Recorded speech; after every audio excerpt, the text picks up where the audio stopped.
if you're in the prenatal stage and you're preparing for labor, then you're in the right place.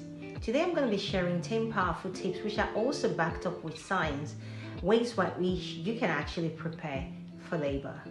So let us dive right in. The first thing I want you to practice is deep breathing. Now, ancient traditions have always emphasized on the power of breath to calm the body and the mind, and this has been backed up by modern science as well. Deep breathing can actually reduce anxiety and control the pain during labor.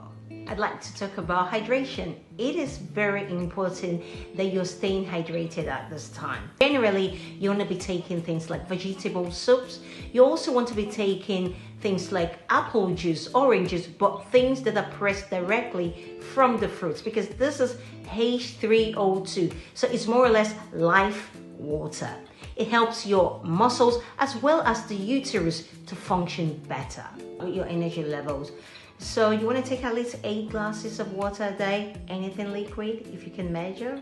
Thirdly, I'd like to talk about the perineal massage. Now, according to traditions, this enhances the area to be softened and also, reducing tears. This is what traditions say.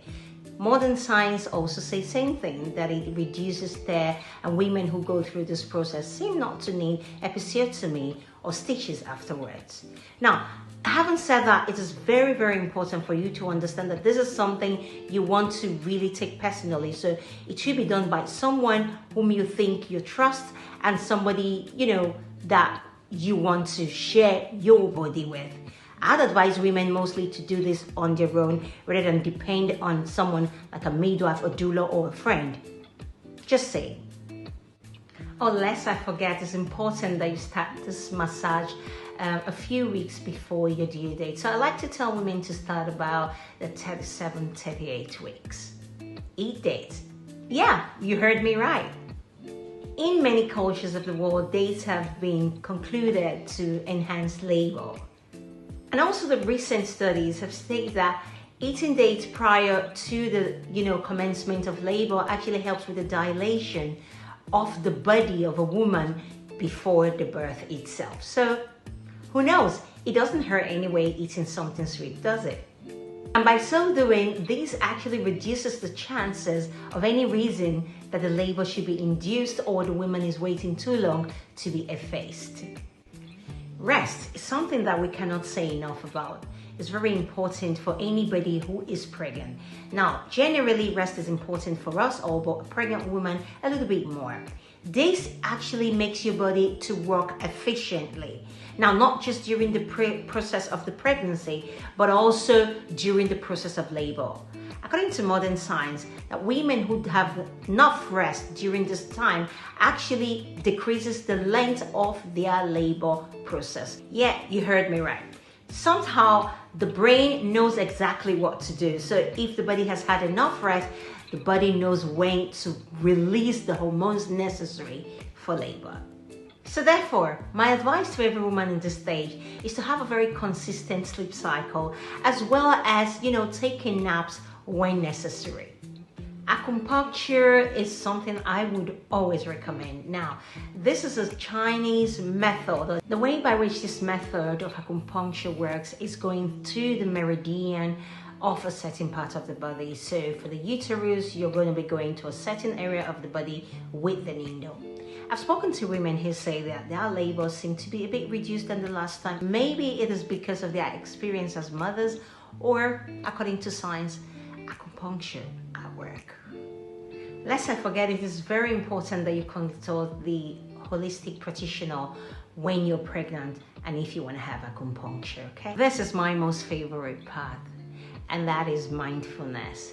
It is important that women take time to practice mindfulness when they are in this stage. Yep, you heard me. I said it. Apart from the fact that mindfulness has got very ancient roots in every culture, whether you call it mindfulness or not, Science have been able to prove that women who go through mindfulness before birth tend to manage pain a bit more. I think this is very relevant because when women can't manage the pain, it is saying that they automatically need help from outside, and the help from outside, like we all know, often leads to something else. So this is actually one thing that I call my favorite for a reason. Oh, your instinct. Ancient wisdom often highlights the importance of intuition. It's very important that you listen to your body and you also communicate every sort of sensation or intuition that you have. Most of the times, 90% of the time, when a woman says something to me during birth, I notice that it is true. Maybe not 100% true, 70% is a pass. So the women are actually the best doctor in this phase. Right, this is the final part. You want to surround yourself with support. Many people do not understand the power of this. I totally understand that people want to do free birth, and I have so much reverence and respect for that. But you want to have people on your beck and call, someone you can holler out any moment. And you want to have maybe your loved one in the living room, someone who is more experienced than you are, or someone who you want to ask questions. Many a times when I am, assisting women who want to do free birth, once in a while they just want you to do a vaginal examination. Just an example. This is a way they feel very assured. Now, that being said though, you want to also gather information from people who know and not from those who read it from books.